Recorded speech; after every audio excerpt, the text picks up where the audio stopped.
आपने तो ये साबित कर दिया कि जो उम्र है वो सिर्फ एक नंबर है। जब तक इस शरीर से जो ईश्वर ने हमें दिया है, तो जब तक इस शरीर से कुछ अच्छा हो, जितना अच्छा हो सके, जब तक हमारे बस की है, जब तक हम चल रहे हैं, तो हमें यही प्रेरणा बोलूँगी कि इससे चलना ही चाहिए, करना चाहिए, यानी कि मतलब बैठना नहीं चाहिए।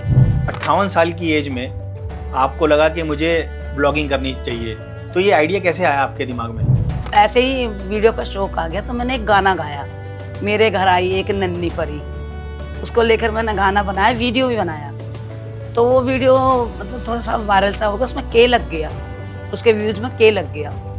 तो मेरे को बड़ी प्रसन्नता हुई वो देखकर, क्योंकि 30-40 लाइक आते थे, तो उसमें के लग गया, व्यू ज़्यादा आ गए।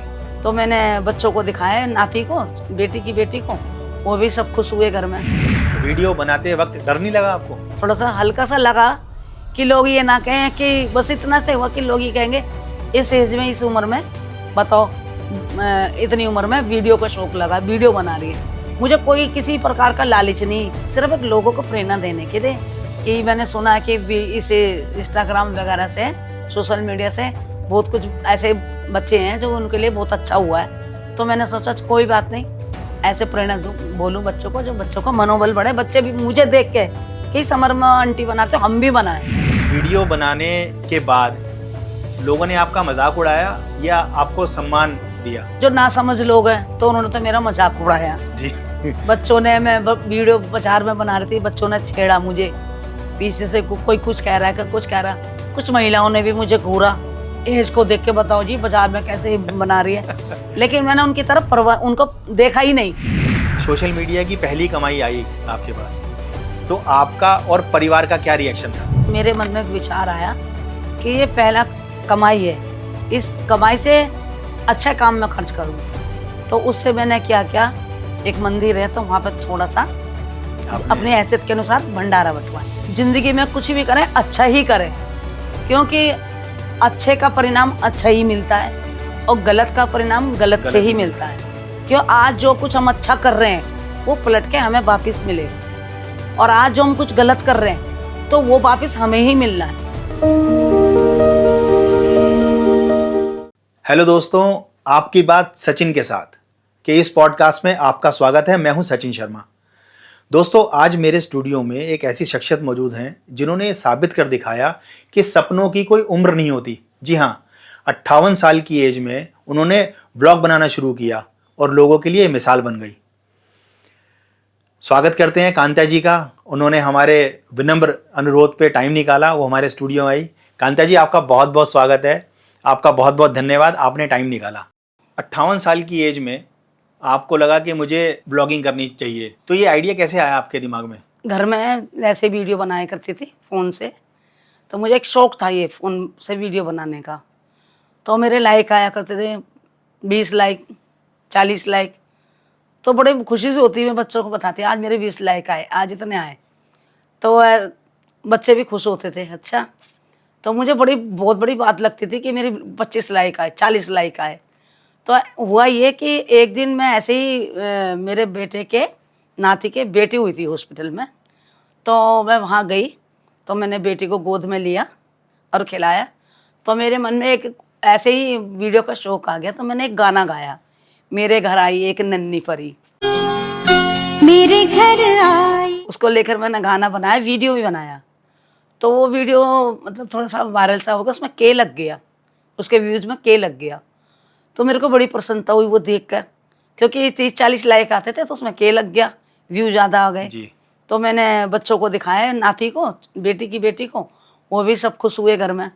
तो एक दिन ऐसे ही बात कर रहे थे, तो मेरे बेटे आए ड्यूटी से, बैठे हुए थे सब आपस में। तो मैंने अपने बेटे को बताया बड़ी खुशी के साथ के केशव, आज वो जो मैंने एक वीडियो बनाया था उसमें के लग गया। तो मेरे बेटे ने देखा तो बड़ा खुश हुआ, तो वो हंसने लगा। तो कहने लगा, मम्मी जी आप इसमें कितना खुश हो रही हैं, और आपको खुश देख के मुझे बड़ी खुशी हो रही है। तो एक चीज़ करो ना, अगर आपको इतना ही शौक है तो आप ब्लॉगिंग की करो। तो मैं इस बारे में जानती नहीं थी, ब्लॉगिंग के बारे में। तो मैंने बेटे से पूछा, भैया ब्लॉगिंग क्या होती है, मैं तो इसको जानती नहीं, ब्लॉगिंग किसे कहते हैं। तो उन्होंने मुझे बताया कि ब्लॉगिंग उसको कहते हैं मम्मी जी कि जैसे कि आप वीडियो बनाए, जैसे आपने ये वीडियो बनाया तो आप एक वैसा वीडियो बनाएंगे जो कि हर जगह जाएगा, आपका लोग आपको सुनेंगे और देखेंगे। तो आपके मन में जो भी कुछ है, जो भी आप बोलना चाहते हैं तो आप बोल सकती हैं, उसको ब्लॉगिंग कहते हैं। तो मैंने कहा ठीक है भैया, मुझे बताओ किस तरह बनती है। तो उन्होंने फर्स्ट टाइम घर में ही बनाया वीडियो। तो उन्होंने कहा जो आपके मन में कुछ भी बात है मम्मी आप बोल सकती हैं। तो बेटा कुछ बातें थी हमारे घर की पिछली पर, तो मैंने फर्स्ट टाइम वही ब्लॉगिंग की वीडियो बनाया। फिर वो इन्होंने, मेरे बेटे ने उस पर डाल दिया, नेट पर डाल दिया, तो वो थोड़ा सा वायरल हो गया। अच्छा, हाँ वो जी, भी वायरल हो गया। वो भी वायरल हो गया फर्स्ट टाइम का ही।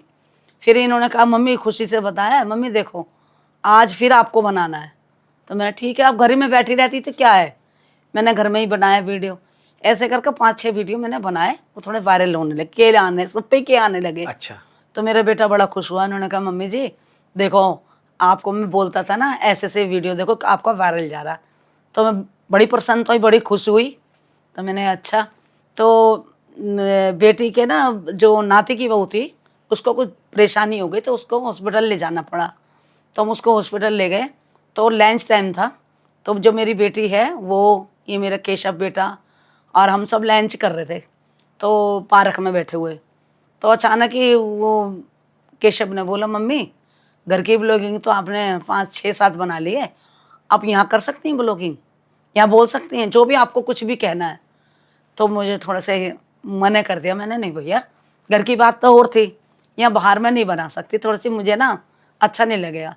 तो बेटे ने समझाया कि यही तो एक ब्लॉगिंग होती है मम्मी, असली ब्लॉगिंग इसको कहते हैं। आप तो अच्छा बोल लेती हैं, अच्छी बातचीत कर लेती हैं, जैसे कि आपने घर में बोला इसी तरह से आपको यहाँ बोलना है। तो लेकिन वो होगा कि थोड़ा सा आपको चल के पब्लिक में बोलना पड़ेगा। तो मैंने कहा चलो ठीक है बोलती हूँ। तो इनका कैमरा इन्होंने ऑन किया, अपना वीडियो फ़ोन दिखाया, तो मैं चल पड़ी वीडियो बनाने। पब्लिक थी काफ़ी, हॉस्पिटल में तो होती है हाँ जी, पब्लिक। बिल्कुल। तो मैंने एक वीडियो बनाया, तो मेरे बेटे ने वो नेट पर डाल दिया। तो वो पहले ही वीडियो और भी ज़्यादा वायरल हो गया। अच्छा, हाँ जी। तो जब मैंने देखा तो मेरा फिर मनोबल और बढ़ा देख के। तो बेटे ने बताया देखो मम्मी आपका वीडियो कितना अच्छा गया। और आजकल ना मम्मी घर के वीडियो तो हर कोई बनाती हैं, आपकी एज में बहुत महिलाएं हैं, आंटियां हैं, बनाती हैं घर में। लेकिन एक बाजार में निकल के बनाना ये की बहुत बड़ी बात हो गई। जैसे कि आपने हॉस्पिटल बनाया, हॉस्पिटल में ऐसे आप बाजार में भी निकल के बना सकते हैं। मैंने कहा क्या है, कोई बड़ी बात नहीं भाई, बाजार में चल के कोई गलत काम तो कर नहीं रही, कोई अच्छा ही है, बाजार में निकल रही हूँ, जो मुझे बोलना वही बोलूँगी, जो मुझे अच्छा लगेगा, जो समझ की बात होगी। कहने लगा चलो ठीक है मम्मी। तो मेरे को बाजार जाना था सब्जी लेने। तो मैंने कहा केशव बेटा मुझे बाइक से ले चल, थोड़ा सब्जी लेनी है। इन्होंने कहा चलो मम्मी। वहाँ साइड में बाइक खड़ी कर दी इन्होंने। फिर मैंने सब्जी ली।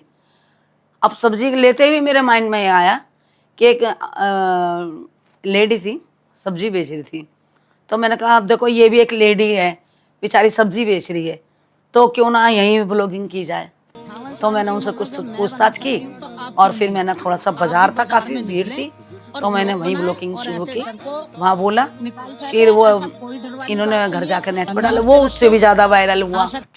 तो ऐसे करते करते ना मतलब मेरे मन में एक मनोबल बढ़ा, मेरे को बड़ा अच्छा लगने लगा कि अगर हम घर में एक इसी के वीडियो के माध्यम से लोगों तक अगर कुछ संदेश देना चाहें अच्छे, घर में तो घर घर जाके तो किसी को बोलेंगे नहीं, तो ये अच्छा तरीका है। क्योंकि वीडियो से हर लोग आजकल इंस्टा देखते हैं, हर इंस्टाग्राम हर कोई देखता है। तो मैंने कहा क्यों ना लोगों को प्रेरणा दी जाए। तो कभी माता जी आपको कभी वीडियो बनाते वक्त डर नहीं लगा आपको? नहीं, मेरा मतलब शुरू में थोड़ा सा ऐसा हुआ था, जब बेटे ने बोला कि मम्मी आपको, तो मैंने मना किया कि भाई मैं शायद अच्छा नहीं लगेगा। इन्होंने कहा मम्मी यही तो एक ब्लॉगिंग है, इसी को ब्लॉगिंग कहते हैं।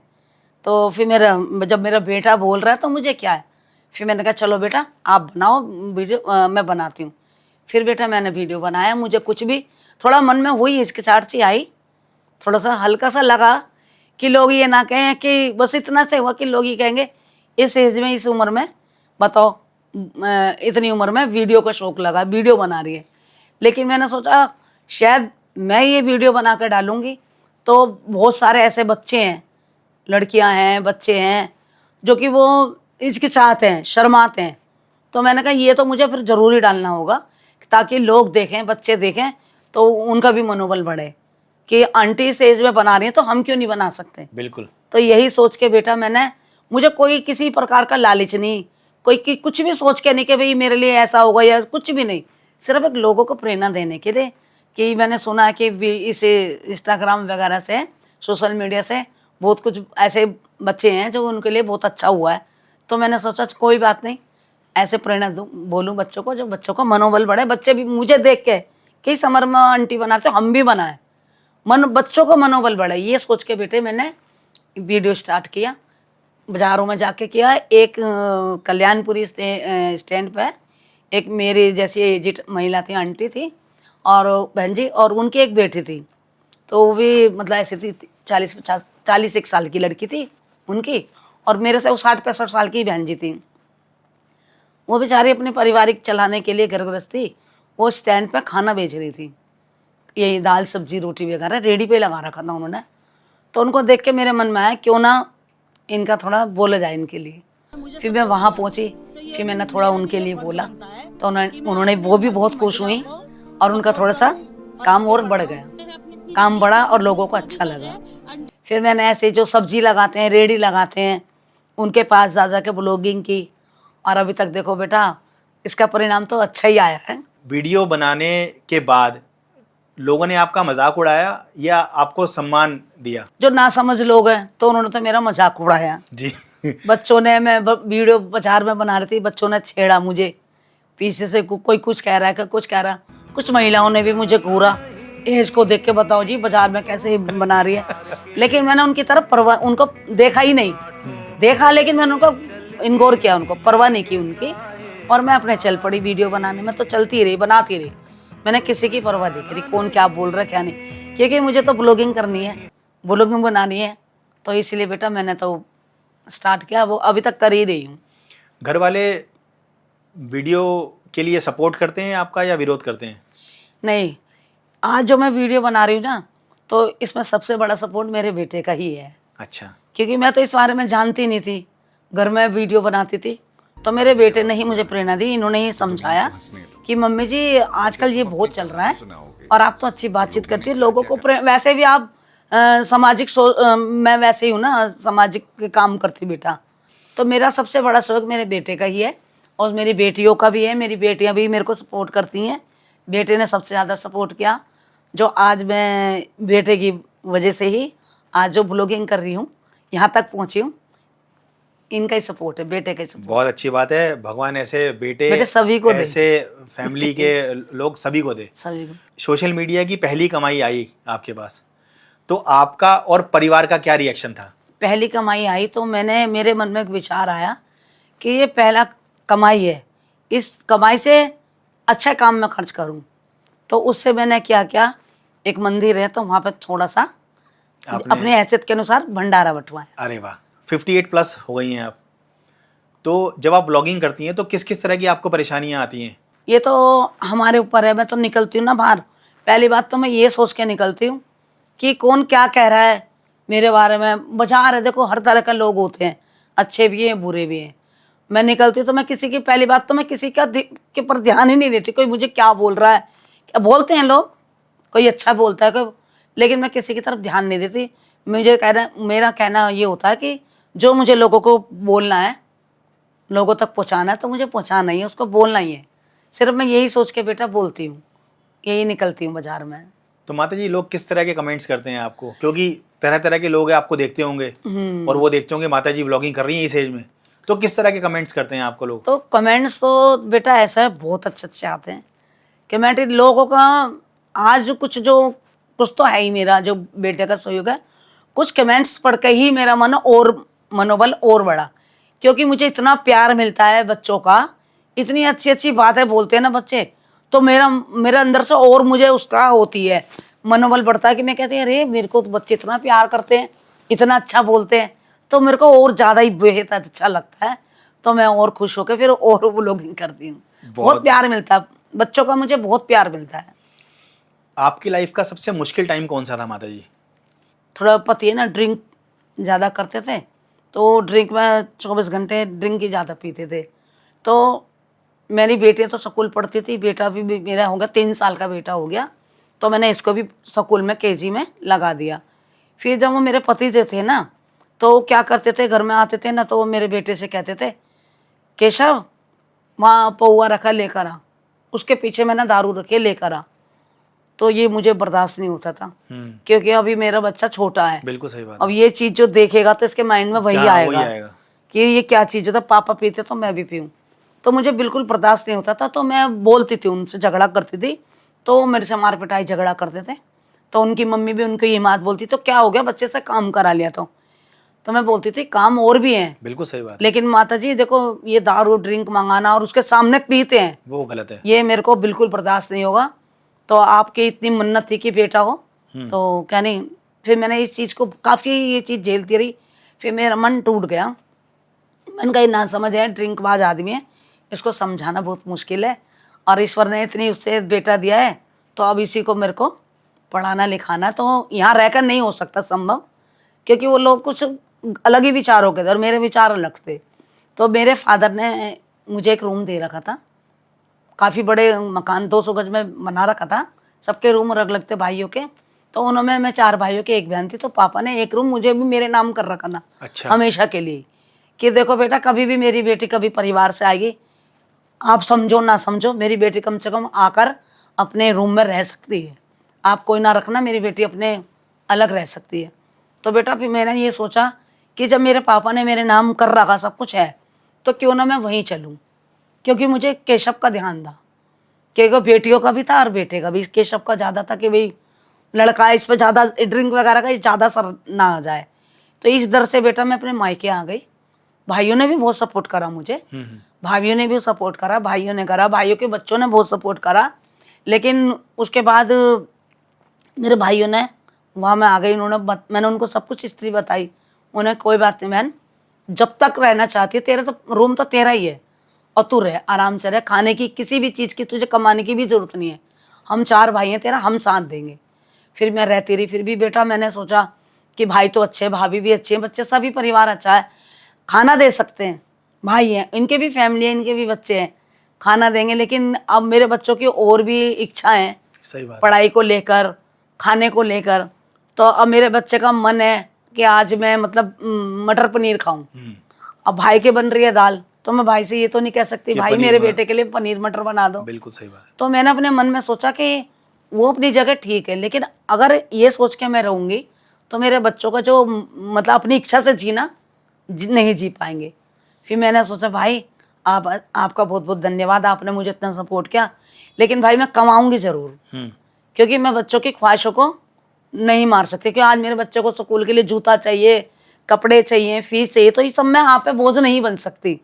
खाना आपने दिया, रख, इतना सपोर्ट किया, यही बहुत है। और वैसे मैं आप ही के पास हूँ, मुझे कोई दिक्कत नहीं है। भाई कहने लगे बेटा तेरी मर्जी है बहन, जैसा तुम्हें अच्छा लगे। फिर बेटा मैंने दुकान की, चाय की, पीछे ही हमारे एक रूम था खाली। भाई बोलने लगे, वो चाय की किराए पे दे रखी थी उन्होंने दुकान, उससे खाली करा ली। फिर मैंने चाय की दुकान की, उसके सुबह चाय की दुकान लगाती थी, बच्चे स्कूल जाते थे, बच्चे आ जाते थे। तो उसके बाद पार्ट टाइम में, आप बोलने देखो, कोई काम में कोई शर्म नहीं होती है माता जी, बिल्कुल कोई बच्चे पालना है, अगर मैं शर्म करूंगी तो फिर बच्चों को बिल्कुल। फिर बेटा मैंने घरों में काम भी स्टार्ट किया, घर घर जाके। आपकी इस स्टोरी से न जाने कितने लोगों को और मोटिवेशन मिलेगा, कितने लोगों को और इंस्पिरेशन मिलेगी कि हार नहीं माननी चाहिए जीवन में, हमेशा लड़ना चाहिए। मैंने बेटा फिर घर घर जाकर घरों में काम किया, कि मुझे पैसे मिलते थे, उन पैसों से मेरे बच्चों को भविष्य सुधर रहा था। तो इससे मेरे को तो बच्चे पालने ही थे, मैंने अपनी तरफ तो बिल्कुल देखा ही नहीं। जैसे मेरी ये हिस्सी कि भाई इस एज में लोग मतलब मौज मस्ती करते हैं, घूमते हैं, फिरते हैं, खाते ऐश करते हैं अपनी उम्र के हिसाब से, लेकिन ऐसा मैंने कुछ नहीं सोचा, क्योंकि मेरे सामने 3 बच्चे थे ना, तो मुझे उनके भविष्य की थी। तो मैंने बेटा घर घर जाके काम भी किया। वहाँ से आने के बाद फिर बच्चों ट्यूशन भेजती थी, बच्चों को स्कूल से आ जाते फिर ट्यूशन भेजती थी। फिर मैं सारा दिन चाय की दुकान पर बैठती थी। फिर शाम के टाइम बच्चे आ जाते थे, बच्चों को थोड़ा बहुत समझा के बिठा कर फिर मैं घरों में काम करने जाती थी, फिर वहाँ से आती। तो ऐसे कर करके अपनी जीवन को पार किया, चलते रही, जीवन चलता रहा। फिर बच्चे पढ़े लिखे, फिर बच्चों की एज हो गई, बड़ी बेटी मेरी हो गई 19 साल की हो गई। फिर उनके उस बेटी की मैंने शादी की, बड़ी बेटी की शादी की। फिर उसके बाद छोटी बेटी रेडी तैयार हो गई, वो भी हो गई 22-23-24 साल की। भाई कहने लगे कि बहन अब इसके लिए भी लड़का देख। फिर मैंने उसकी भी शादी की। अच्छा। हाँ जी, तो केशव को मैंने पढ़ाया लिखाया, बहुत पढ़ाया इसको, तो इसको कॉलेज भी कराया। पढ़ाई मैंने कहा बेटी तो चलो, बेटी भी पढ़ी, ज़्यादा नहीं पढ़ी बेटी, कोई 10वीं, एक 12वीं पढ़ी, एक 10वीं पढ़ी, कॉलेज नहीं कर पाई बेटियों को। अच्छा। क्योंकि वो उसमें शादी का आ गया ना कि बेटियों को कुछ मतलब और उस नज़रिया से देखते लोग। बिल्कुल सही। लेकिन मेरी निगाह में तो ये था कि नहीं, मैं बेटियों को भी पढ़ाऊंगी। लेकिन थोड़ा दबाव आने लगा परिवार का, भाइयों के पास रहती थी, वो थोड़ा सा एरिया के हिसाब से भाई कहने लगे बेटा अपने घर बड़ी हैं लड़कियां, शादी के लायक हो चुकी हैं, तो हम भी जो हमसे बनेगा हम सपोर्ट करेंगे और बेटियों की शादी कर। तो मैंने दोनों बेटियों की देखो शादी कर दी। और जो बेटा था केशव, उसको पढ़ाया लिखाया, उसको कॉलेज कराया, और अभी भी उसका लास्ट पता नहीं कौन सा होता सबसे लास्ट, जी लास्ट ईयर। हाँ जी, वो कर रहा है। तो उसके बाद मेरे बेटे को एनजीओ में नौकरी मिली। अच्छा। हाँ जी, तो उन्होंने 20-25 हज़ार रुपये मिलने लगा। तो वो पैर पे फिर मैंने सोचा एनजीओ तो बहुत अच्छी चीज़ है, बिल्कुल बहुत अच्छी अच्छे लोगों के बीच रहेगा, अच्छे अच्छे बीच। लोगों के साथ रहेगा, दुनियादारी की समझ आएगी। तो मेरा बेटा उसमें जॉब करने लगा। फिर कुदरती इन्होंने अपनी एनजीओ खुद ने खोल ली अपनी अलग। अच्छा अच्छा। आज इनकी खुद की भी एनजीओ है। अरे वाह, बहुत हाँ बढ़िया। जी, एनजीओ चलाते हैं। और ईश्वर की कृपा से कोर्ट की तरफ से इनको थाने में भी ड्यूटी करते हैं। अच्छा। नाइट ड्यूटी अच्छा। थाने में जाते हैं। तो मेरा कहने का मतलब ये है कि हमेशा इंसान है ना, जो मतलब यही नहीं कि आज मैं दुखी तो मैं हमेशा दुखी रहूंगी। आज मैं सक्षम हूँ, मेरा बेटा सक्षम है और हर तरह के मुझे सुख देता है, कपड़े से, खाने से, पीने से, किसी चीज़ की मुझे जो मेरे पति से मुझे नहीं मिल पाया ना, वो बच्चे आज वो मेरे बच्चे दे रहे हैं, मेरा बेटा देता है।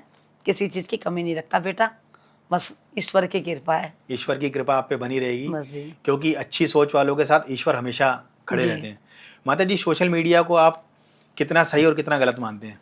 आज जो मैं आपके आगे बैठी हूँ बोल रही हूँ, ये सोशल मीडिया की वजह से ही की बोल वजह रही हूँ। से, जी। तो नहीं तो सोशल मीडिया ने ही मुझे आगे बढ़ाया है, तो सोशल मीडिया को तो मैं अच्छा ही कहना चाहूँगी। आपका जब पहला वीडियो आपका जब वायरल हुआ तो आपके दिमाग में पहला रिएक्शन क्या आया? उस टाइम मेरे माइंड में ये आया कि ये तो बहुत अच्छा एक माध्यम है फ़ोन, कि इसके द्वारा मैं लोगों को प्रेरणा दे सकूं, प्रेरित कर सकूं, लोगों को समझा सकूं। बस सबसे पहले मेरे मन में यही आया कि मैं घर घर जाकर तो किसी को नहीं समझा सकती, बोल सकती, लेकिन लोगों को अगर मोटिवेट करना है जी। तो ये माध्यम बहुत अच्छा है। तो इसलिए बेटा मैंने यही सवाल आया और इसलिए मैं अभी तक। आपने तो ये साबित कर दिया कि जो उम्र है वो सिर्फ एक नंबर है, क्योंकि लोग आपको भी बोलते होंगे अरे माता जी 58 की हो गए हो, 60 के आसपास हो गए हो, अब आपके आराम करने के दिन है, आप आराम क्यों नहीं करते? ऐसा लोगों ने बोला होगा। बोलते कमेंट में बोलते हैं, लिखते हैं। लेकिन देखो बेटा, जब तक हमारे सांस में सांस है और जब तक हमारे हाथ पैर चल रहे हैं, जब तक इस शरीर से जो ईश्वर ने हमें दिया है, तो जब तक इस शरीर से कुछ अच्छा हो, जितना अच्छा हो सके, जब तक हमारे बस की है, जब तक हम चल रहे हैं, तो हमें यही प्रेरणा बोलूँगी कि इससे चलना ही चाहिए, करना चाहिए। यानी कि मतलब बैठना नहीं चाहिए। आराम क्या है कि आराम करके हम क्या मिलेगा? आराम करेंगे और आलसी बनेंगे जी। आराम करने से तो और आलस आता है। और मैं अभी भी, आप कहेंगे ऐसे कह रही है आंटी, मैं मॉर्निंग में सब लेट उठते हैं मेरे घर में, कोई 7 बजे, कोई 8 बजे, मैं सुबह 5 बजे उठती हूँ। और उठने के बाद मैं किसी को ये नहीं कहती, बेटियाँ भी हैं, बहू भी है, कि उठो आप झाड़ू लगाओ, ये नहीं। मैं सबसे पहले घर की सफाई करती हूँ, धुलाई करती हूँ, नाश्ता लेकर आती हूँ, केशव का नाश्ता रेडी करती हूँ, और जो बहू हैं, बेटी हैं, सबका नाश्ता रेडी करती हूँ। अच्छा। हाँ, बल्कि वो बेटी कहती हुई है, मम्मी आप क्यों उठ रही हो, शिखा भाभी को उठाओ ना, बहू को उठाओ ना। अरे कोई बात नहीं, जब तक वो उठेंगी, वो करेंगी, टाइम वेस्ट होगा। मैं क्या क्या कर रही हूँ? मैं जब उठी हूँ, मेरा को क्या है, अब वॉक तो करने जाती हूँ तो थोड़ा दूर है पार्क। अच्छा अच्छा। हाँ जी, तो बच्चों की स्कूल वगैरह के जो है ना, लड़के हैं, लड़की के 1-2 बच्चे, उसकी वजह से बेटा मैं ना मतलब आलस नहीं करती हूँ। मेन बात तो ये है, अब आगे प्रभु की इच्छा है, जैसा वो चाहें, उनके आगे बगैर तो एक पत्ता भी नहीं हिलता बेटा। सही बात है। है नहीं, अब मैं अपने आप पर घमंड करूँ क्या, नहीं मैं ये करती हूँ, मैं वो करती हूँ, तो ऐसा कुछ नहीं है, सब ईश्वर की कृपा है। और आगे देखो जो एक प्रभु चाहेंगे। माता जी, जो आपकी एज के लोग हैं उनको आप क्या कहना चाहेंगी, क्योंकि वो भी आपके वीडियोस देखते होंगे? अपने जब तक हाथ पैर चलने हैं, अपना काम स्वयं करें, अपने हाथ पैर से अपना। मैं अभी भी अपने कपड़े लत्ते मैं किसी बेटी से ना किसी बहू से किसी से नहीं धुलवाती हूँ। मैं अपने कपड़े लत्ते अपना काम खुद ही करती हूँ। बहुएं कहते हैं अरे माता जी जहाँ इतने कपड़े धुल रहे हैं तो आपके दो कपड़े नहीं धो सकते। मैं कहती हूँ बेटा आप अपना ही धो लो, बहुत है। कि मेरे को ना खुद अच्छा नहीं लगता। मैं अपने आप को यही कहूँगी कि भाई अपने ऊपर ही डिपेंड रखें, अपने ऊपर ही रहें। जब तक हाथ पैर चल रहे हैं शरीर, तो ना बहुओं पे ना बेटियों पे किसी पे वो ना करें, हर अपना काम खुद ही करें। चलिए, बहुत अच्छी बात है। ये लाखों लोग वीडियो देख रहे हैं आपके, क्योंकि आप हाईली एक्टिव हैं इंस्टाग्राम पर। तो जो हमारी इंस्टाग्राम की जो और सोशल मीडिया की जो ऑडियंस हैं, जो दर्शक हैं, जो आपको प्यार करने वाले लोग हैं, उनको आप क्या संदेश देना चाहेंगी? जिंदगी में कुछ भी करें अच्छा ही करें, क्योंकि अच्छे का परिणाम अच्छा ही मिलता है और गलत का परिणाम गलत से ही मिलता है। क्यों आज जो कुछ हम अच्छा कर रहे हैं वो पलट के हमें वापस मिलेगा, और आज जो हम कुछ गलत कर रहे हैं तो वो वापस हमें ही मिलना है। तो मैं तो ये कहूँगी कि अगर हम अच्छे हैं, अच्छा ही सोच रखनी चाहिए, अच्छे सोच विचार रखने चाहिए। जो हमारे सोच विचार अच्छे होंगे तो हमारे बच्चों के भी अच्छे होंगे। क्यों हमारे सोच विचार को वही हम करेंगे, हमारे बच्चे देखेंगे तो वही हमारे बच्चों के दिमाग में आएगी कि हमारी मम्मी ऐसा कर रही है, अच्छा तो हम भी करें। तो मैं तो यही बच्चों से सबसे ये कहना चाहूँगी कि जो भी सोचें अच्छा ही सोचें, अपने लिए भी और औरों के लिए भी। आप अच्छा सोचेंगे तो अच्छा करेंगे, और अच्छा सोचेंगे तो ईश्वर भी आपके साथ अच्छा ही सोचेंगे और अच्छा ही देखेंगे ईश्वर भी। यही सही बोलना बात। चाहूँगी। माता जी, बहुत अच्छी सोच है आपकी, बहुत अच्छे विचार हैं आपके। आप आए इतनी दूर हमारे स्टूडियो में, आपने हमें भी आशीर्वाद दिया अपना, हमारे साथ बैठ के आपने अपनी खुशी साझा की। बहुत बहुत शुक्रिया आपका। आपसे आगे भी हम मिलते रहेंगे और आगे भी आपके व्लॉगिंग के वीडियोस बनाते रहेंगे। आप स्टूडियो आए, आपने समय निकाला, आपका बहुत बहुत शुक्रिया माता जी, बहुत बहुत धन्यवाद।